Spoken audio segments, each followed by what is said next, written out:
Hi, everyone. Welcome back to Community Livestream. Come to your senses and find the story. This is actually our final week, and I'm excited. I'm excited about, first of all, trying to fit everything in. This is typically the way I roll. I have a whole lot more than I probably can um, actually. Um, I have a whole lot more that I have planned than I can actually follow through on. And this happens to me in my classes. I tend to get a lot of resources and sources and books and things that I want to share with my students together before class. And then I'm always like picking up more things as I'm even driving to work. I'm always thinking of other things. But in this case, obviously, I don't have to drive to work. Just have to come up one flight of stairs from the first floor to my office, and I get to be with you in that way. So, I do have a lot of things I want to share with you tonight. As I said, this is our last session.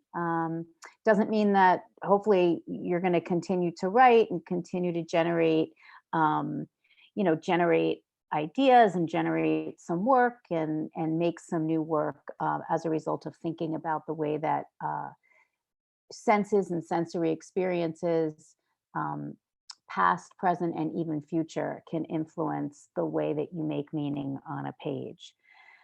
So I think last week I know I began with some thank yous, and I do want to start in that, land there again.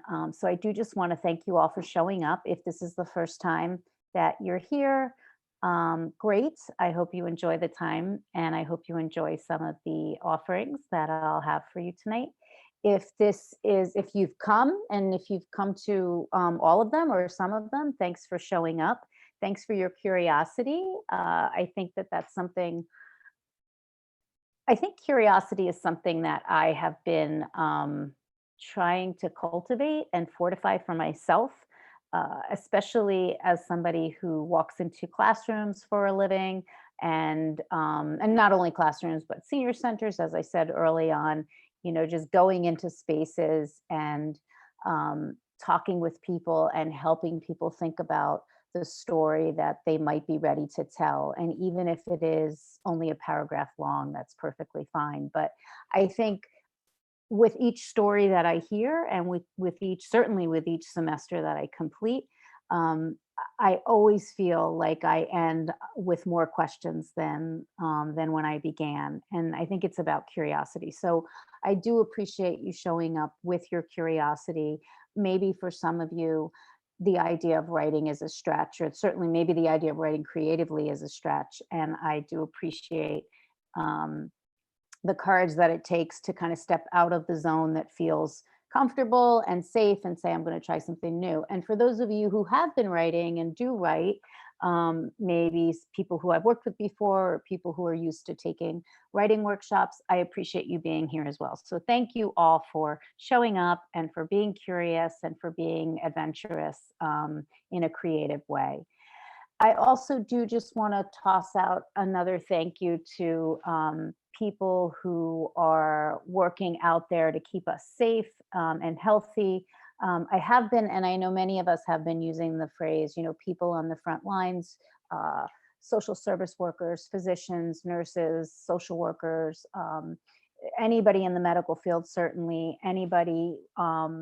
In law enforcement, anybody who's doing first responders for sure, helping to keep us safe. I do want to extend my gratitude to that. But of course, I think just because I've been hearing it and repeating it myself, the idea of thanking those on the front lines, and it just naturally, I guess get curious and think, well, what about those in the back, right? And what about people who maybe in the lines that are or on the lines that are further back. And so I realize that that could take us in all different directions of conversation. But I just kind of want, for this context right here, I just want to say that I am grateful to those of you who have family members who are in that category that I had just indicated, but also to those of you who know of somebody maybe who is working in a way that perhaps is a quieter way, or maybe not as not as noticed. And that could be one of you, right? So thank you all. Thank you for showing up, and thank you to those who are doing the good work out there in the world. I do appreciate that.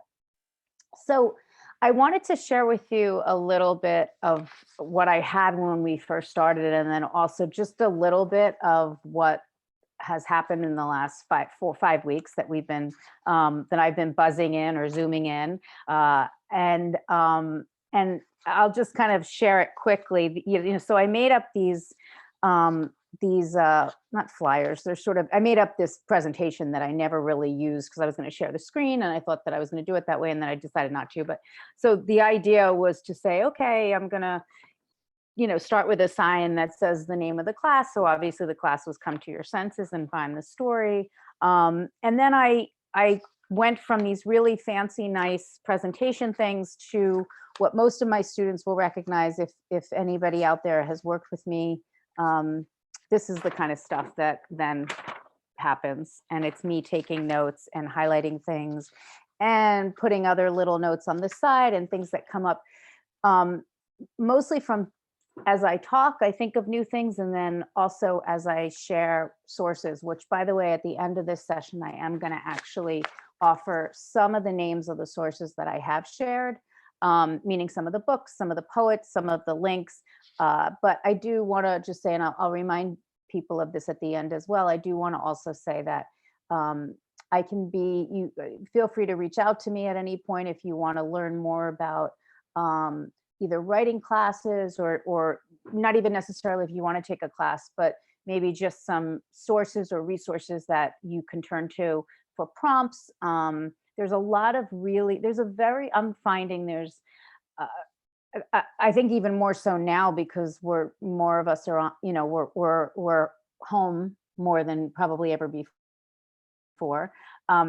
There's a really rich literary pool of sources and support and opportunity and prompts, and so things like that. There's a rich literary life out there that I think is very welcoming for the most part. And so if there's any way that I might be able to help you find a literary community, or a way to keep whatever was generated by because you started maybe jotting things down in a way you never did before because of the community live stream, I'd be more than happy to talk with you about that, or just maybe suggest a few things. So feel free to reach out to me through the Writing Institute, also through social media.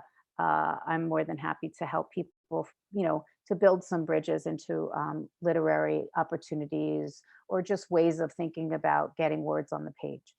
So back to what I was saying. So basically, I as I said, I started, and I've come on each Tuesday night that I've come up to my office to get prepared, or to prepare myself and to prepare for the class. I've looked at all these notes and thought, oh, I really have a lot. I have a lot here, and I've shared a lot. So I did want to say that I am going to offer some specifics towards the end of the session tonight. Some specifics that I've mentioned that I think would be great things for you to jot down and have. But again, if you want to keep in touch, that's fine too. So those are some of my notes, and a little glimpse into some of the way that that actually, I guess you could even say this is a sensory thing, because for me, the idea of holding paper, even feeling myself write notes and going back and reading them. So I think there's certainly validity to the idea that it is a sensory experience, and I know myself enough to know that I learn that way, and it sort of sinks in a different way because I write it down, and then I obviously review it. Okay, so thank you again for showing up. I wanted to begin with, I know I've done some show and tell, and we're going to do a little bit of show and tell tonight. I did want to mention too, just in terms of thinking about prompts for a moment, we've talked, every single session we've talked about prompts, and I wanted to I did want to roll back just quickly to this other piece of paper with my scratchy notes on it. I did mention this in the, I think it was the first class, and it's really interesting because this is a post, this was from a post, and I'm going to certainly credit the person. It's at Tally Images, at TallyNet. So, and this is through Instagram, and I know that she has a website as well, but it is TallyImages. And so the artist, this artist created this actually very early on, or I should say, I found it early on in the time of COVID-19, early on in the pandemic, early on in having to be home and on this long pause that we're all in.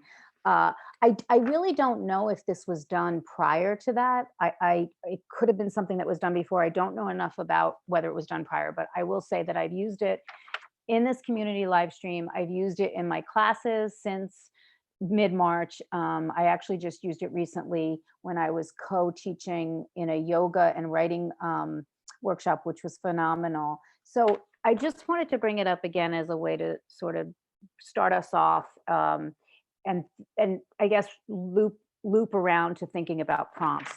And so this is the, it's actually a lot nicer if you see it not on my black and white sheet, but basically it goes like this. All you need to do is take out a piece of paper and write 5 things you can see, 4 things you can hear, 3 things you can feel, 2 things you can smell, and 1 thing you can taste. So I guess you can think of that as 1 prompt or 5. The idea is just in the moment, in the very, very present, just sit and, I guess, record what you're experiencing in the moment and make a list of, in this sort of way. And I can tell you that I've done this exercise a few times. You know, you don't always come out with a list of things that are all going to become, you know, the next great short story or the next terrific essay, or you know, or your first wonderful poem. But I think that what does happen is it's kind of like, it could be seen almost as like calisthenics. It also really does ground us in the present. And it also gets us immediately in touch with the sensory opportunities, what is available to us through our senses in the present moment. And I think that's a very valuable experience. And I think it's a valuable, exercise to just participate in and to offer yourself and to make available to yourself. And that could actually be something. I mean, you could do that every day.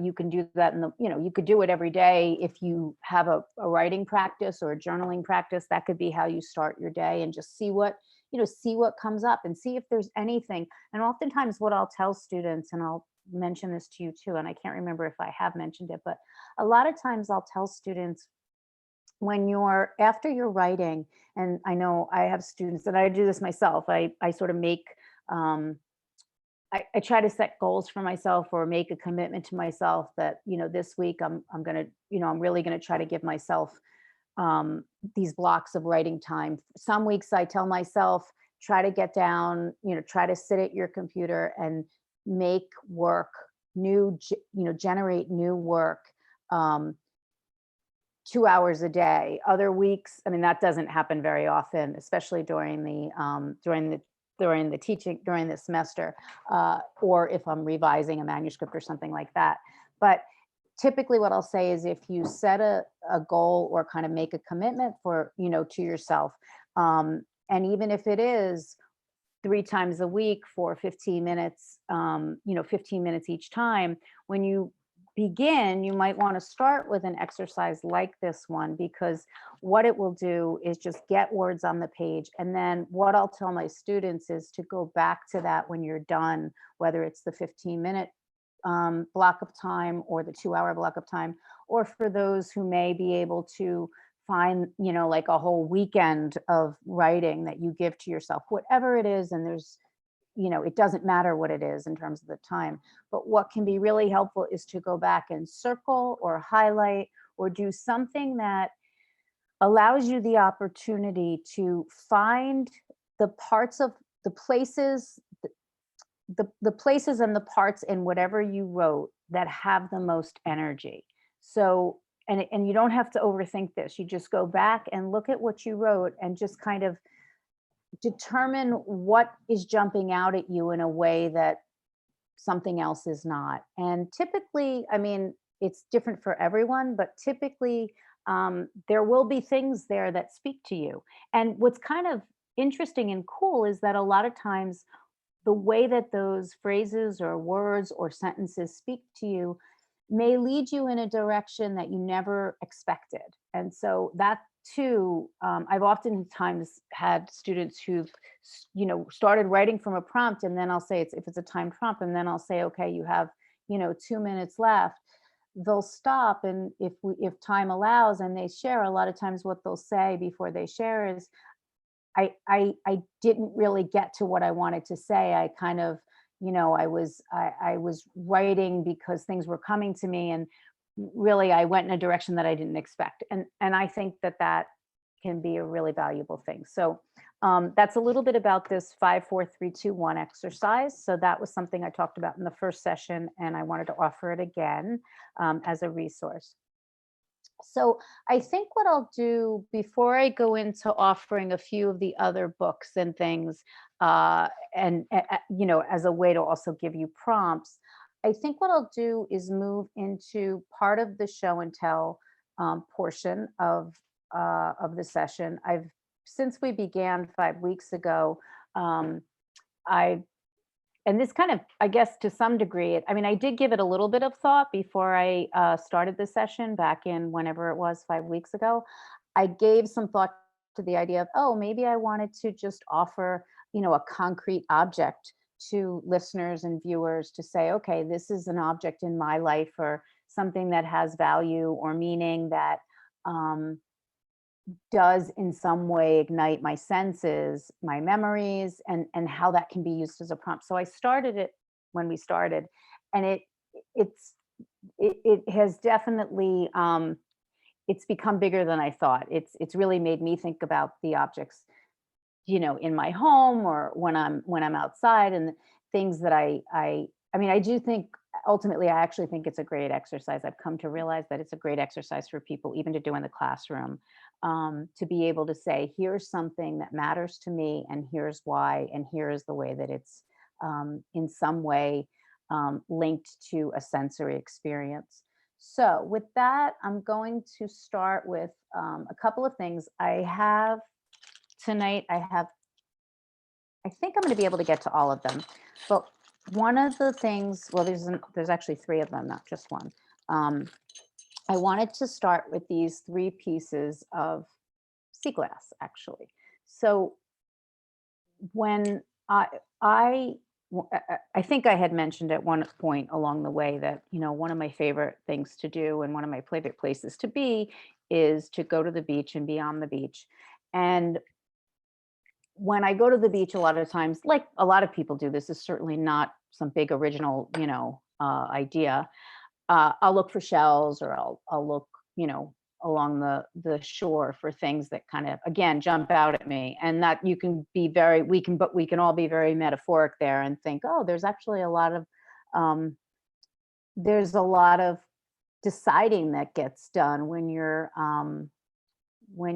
writing and when you're looking at something that that's there for you to figure out what's jumping out, what's colorful, where do you want more of. I mean, you can definitely take this in different directions of thinking about just how a walk or a stroll is akin to the idea of being on the page with your words and with your thoughts and with the ideas that you've articulated onto a piece of paper.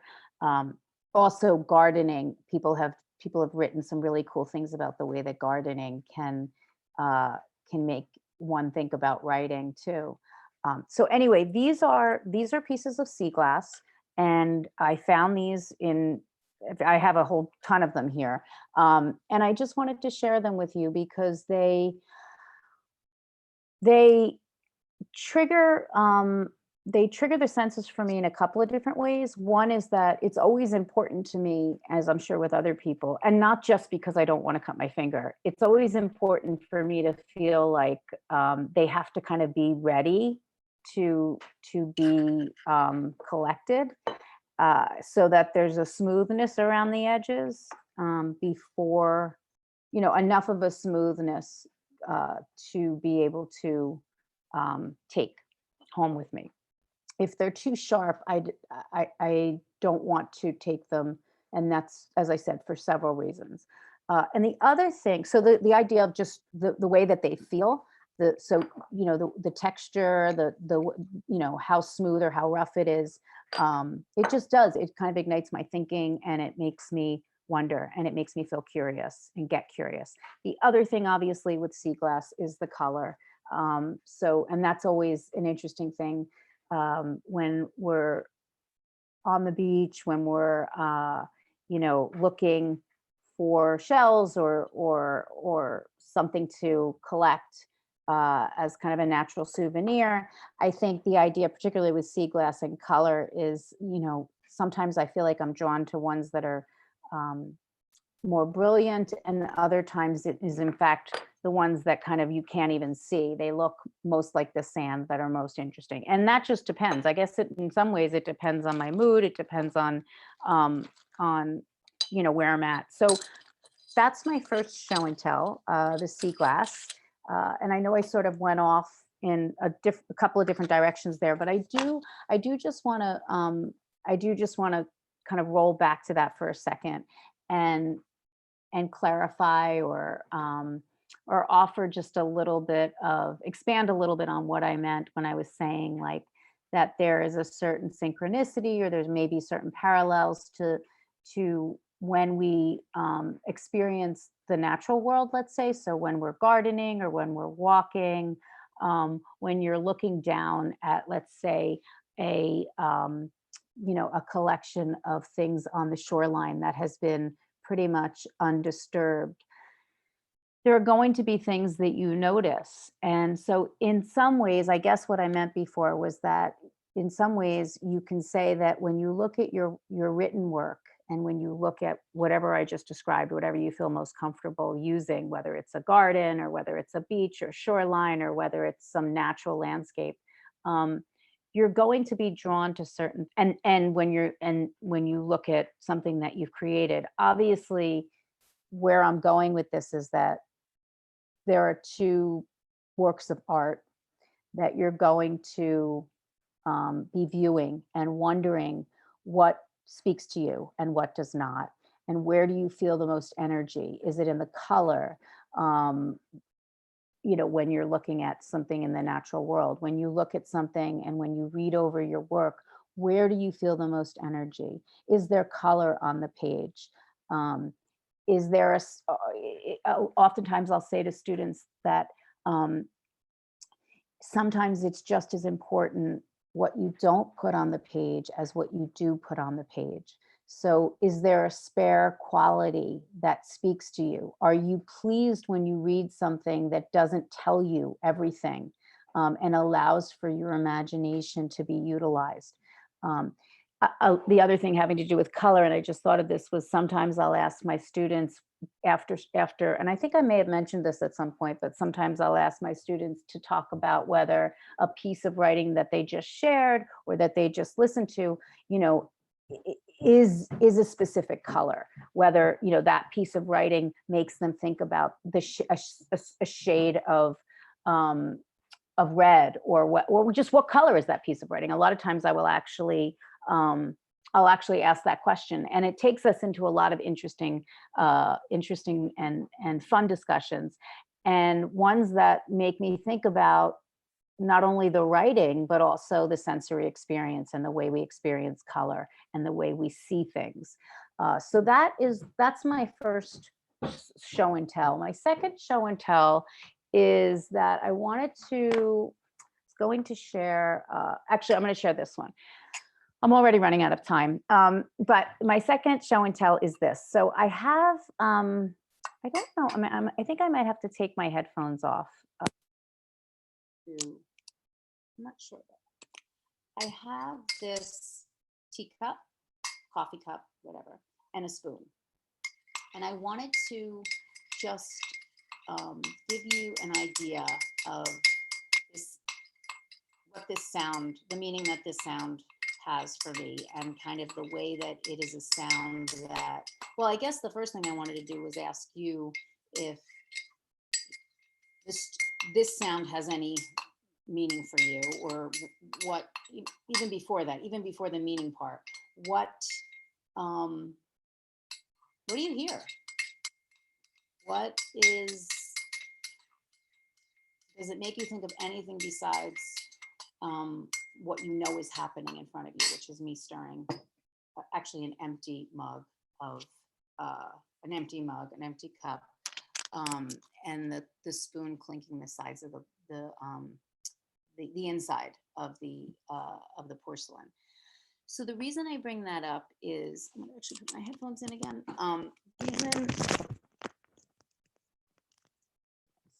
The reason that I bring that up is because and this took me a while, that sound, again, using the sensory experience of using sound, I realized that sound had more meaning than I ever knew. And it really wasn't until I started writing. And it wasn't until I actually started writing from a place of memory and thinking about memory.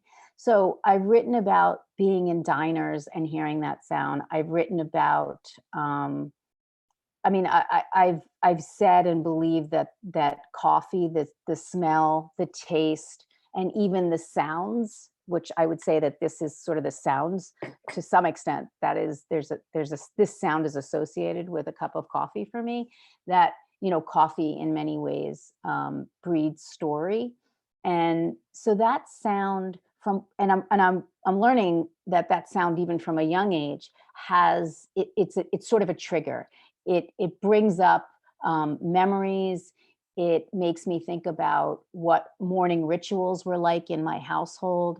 It makes me think about mornings. It makes me think about this sense of ritual and readiness.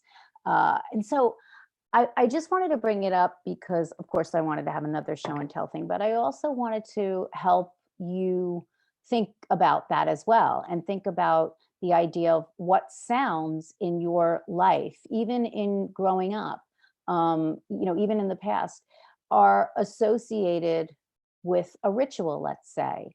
And for a lot of us, it's going to be music. Some of us, there is going to be a certain sound, as I think we talked about in one of the other sessions, about the kitchen and about the sort of the fierce sensory opportunity that can happen in a kitchen, right? There's so much in the kitchen that offers us a chance to bring our senses alive. And so that's why a lot of memory writing and a lot of really rich writing comes out of writing about food, and writing about the way that food influences us and influences. I've taught classes in this, just classes on food and stories. So, for me, it does take me back to the kitchen. It takes me back to a time, actually, more so to a time of when I was younger. And, there was something very comforting, I think, and about that predictable, that knowing that in the morning I was going to hear that sound because my mother had made my father his first cup of coffee. And that was going to be the sound that meant that he was getting ready to start his day. And obviously there are lots of stories that accompany that and that come out of that. But I did want to use that as an example. So another prompt then to offer would be to say, think about ritual, think about even morning rituals, and think about the sounds that come from those morning rituals, and what does that mean for you, and where does that take you onto a page. So that's my coffee cup and spoon. And actually, I will tell you that memory and that sensory experience actually made its way into my book because it's just down the like a 3/4 of the way down the chapter called The Blizzard of 78, Now What? I talk about that. So, uh, and I'll just read a couple of those lines. I say, "The spoon clinks on the inside of the cup. Some mornings I hear his clinking spoon from my bedroom, and that's how I knew it was time to get up for school and that my father is leaving for work soon." Um, and so again, I know I sort of explained that earlier, but so that's, this idea of the way also sensory experiences can kind of nestle in you, and you don't even necessarily know that they are available to you until you begin to give yourself permission to remember and reimagine, uh, which is um, which is a really valuable thing to do if that's something you're interested in. So I wanted to, I think I'm going to switch gears to just kind of recap a little bit of some of the sources that I've offered. And again, I'm gonna kind of list them at this point and share them in a way, show them if it's relevant, or just indicate them again. And then I do just want to remind you too that if you would like to reach out to me to get more ideas, I'm more than available to offer them to you. I do want to remind you that this Joe Brainard book that I've used a couple of times is a prompt in itself.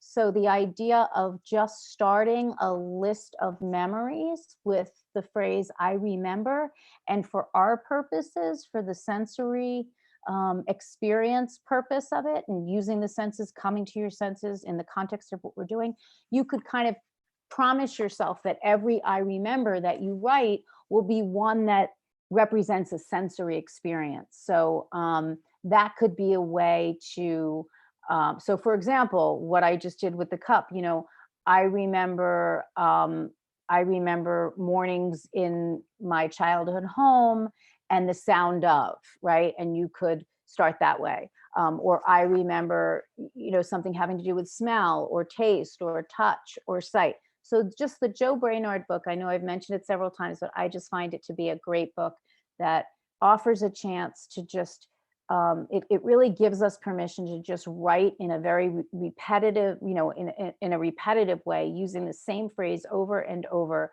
and not worrying about that, and just getting some um, good rich description onto the page, and certainly, using the senses and telling yourself that you're going to use sensory experiences first can allow that to happen as well. So that was the first thing I wanted to share. I did want to offer another shout out to this wonderful series called The Slow Down, which offers poems every morning if you sign up and subscribe.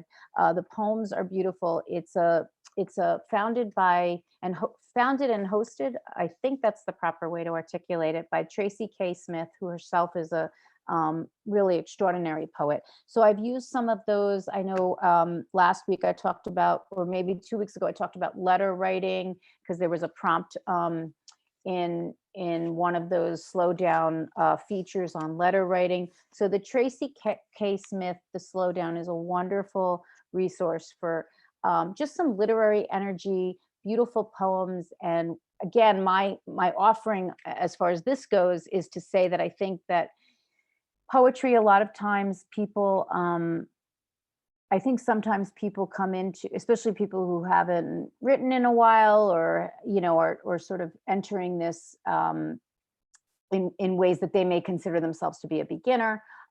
Sometimes poetry can be something that people are not naturally drawn to, or feel a little bit like there's a bit of a wall there. Um, I know for me, I felt like that for a long time. And all I'm saying is, as I continue to work with people around storytelling, and as I continue to help people kind of um, shake off a little bit of the fear about just getting some words on the page, I have actually seen in myself, but also in others, how poetry that speaks to you, by the way. So I'm mentioning the Tracy K. Smith series because I think a lot of these poems are really beautifully, they're not only, I think it's beautifully curated, but I also think that the introductions to the poems are just in many ways, they're poetic, you know, on their own. So that's why I'm mentioning it to you. And I do think that if you experience a piece of literature, poetry or otherwise, you can, the takeaway from that is hopefully for you to use that in your own work, right? To be fed or nourished by that, so that when you go to the page, you feel that you have something to, um, you know, you have something to say on your page. So that's the Tracy K. Smith. I did mention Writing Down the Bones last week, and I know I read from this book. I do think this is a wonderful resource for writers of all levels. So that's another book I use a lot. Glad to Be Human was a book that I mentioned last week also. And this is a book that has a lot of, certainly a lot of sort of literary shout outs to the senses. It's a very, you know, Irina Garden is an essayist. She's done a lot of, she's worked in a lot of different forms. She's a poet as well. And her book, I think in itself is a beautiful prompt. And the phrase glad to be human as well is a great prompt, just if you want to get going. In the same way that you use the I remember, the Joe Brainard, you can, you know, just start with, you know, I'm glad to be human because, and then again, not so much limit yourself, but sort of put a little bit of pressure on yourself to stay within the 5 senses and see what happens when you do that. The other thing I wanted to offer up as well before we finish up fairly soon is, when I was working on manuscript, this is, I know that there are several of them, meaning that there are different decades, but this was a book that I had located, I found, and it just allowed me a chance to see images of a different time. So this is called Do You Remember? And I believe I have to see what year this is. I know there are different years. The fun book that takes you back. I know that this is either the 70s or a particular block of years in the 70s. But basically, it just afforded me a chance. And you don't even have to get this. You don't even have to get a book like this. You could obviously just do this through, you know, research with just images online. But just giving yourself a chance to go back and experience images, like for example, this. I mean, I know that they sell this now, but this book, I mean, I'm sorry, this cereal, I was thinking of that too, cereal brands, different kinds of cereal, not so much brands, but different kinds of cereals. I think that's just a funny prompt in itself, because I feel like everybody has a cereal story. Not that you have to have a certain brand that you were drawn to, that you were allowed to have or weren't allowed to have, but I think the idea of breakfast cereal, maybe I'm back to my coffee cup. I think that that's also, it can be a fun prompt to work with.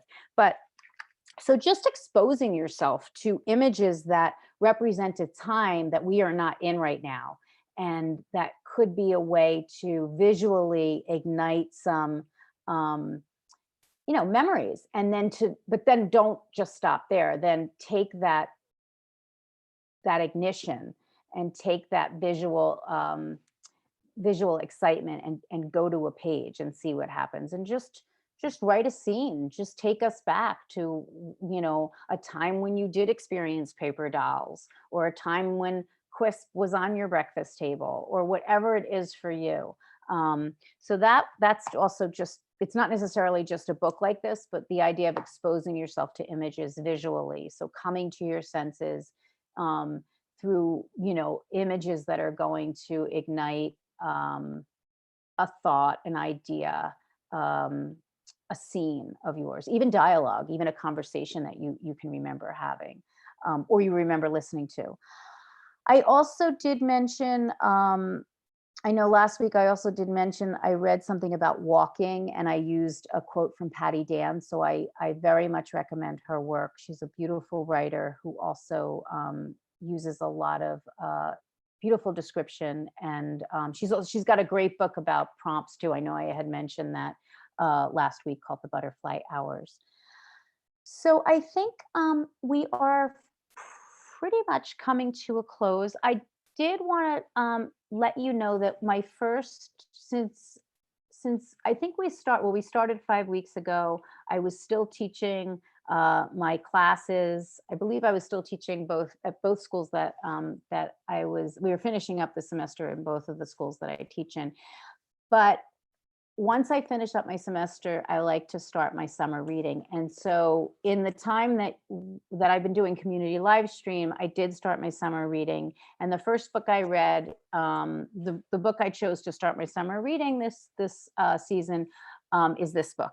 So Their Eyes Were Watching God. I had read it many, many years ago, but not in the same way that I just read it this past week. And I just finished it actually, probably about an hour or two ago. And I will tell you, this book just kind of, maybe this is why I chose it, because I've been thinking a lot about the senses and thinking about how to communicate why writing from the senses can be such a valuable experience that can offer a degree of depth and to some degree learning more about self. So maybe somewhere along the line there was some planets aligning, and that's why I chose this book to be the first one that I read this summer. But I will tell you that uh, I, en- I was very moved.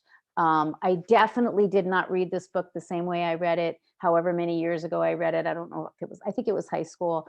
I read it in a very different way, and um, it it felt like it spoke to me in a very different way. So, in terms of if anybody was maybe thinking about or questions like, well, what book might you recommend for for this kind of in this context, sensory writing, I would definitely say this book is one of them. I have lots more, but I just wanted to offer that up because it also was my first summer read of this season. So once again, I thank you all for joining in. I did want to just give a shout out to my colleagues at the Writing Institute and to the MFA students who have also contributed to the community live stream. So this has been, everybody's done different things, but this has basically been a series that we, that uh, the people at the Writing Institute, the team there decided, let's keep things moving, let's keep the wheels spinning, even though people are going to be home, and be able to offer some of our, just some of our instruction to the general public. So this was our way to do it, and it's really, I'm very grateful to have been asked, and it's been an experience. I will tell you that this was a whole new thing for me, and so I tried to go at it with an open mind. I thank you for your patience, and I thank you for your attention and your curiosity. I wish you well. I wish you good health. I know this summer is going to be different for most of us, and I don't even know what that means.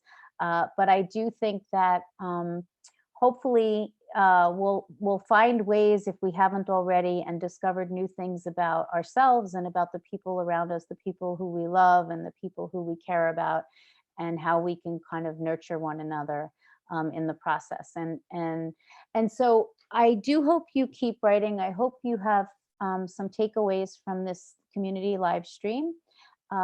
Again, wishing you all well. Have a delightful summer, and hopefully, maybe I'll see you at some point at one of the Writing Institute events or in my class. I would love that. So thanks again, and take good care. Bye bye.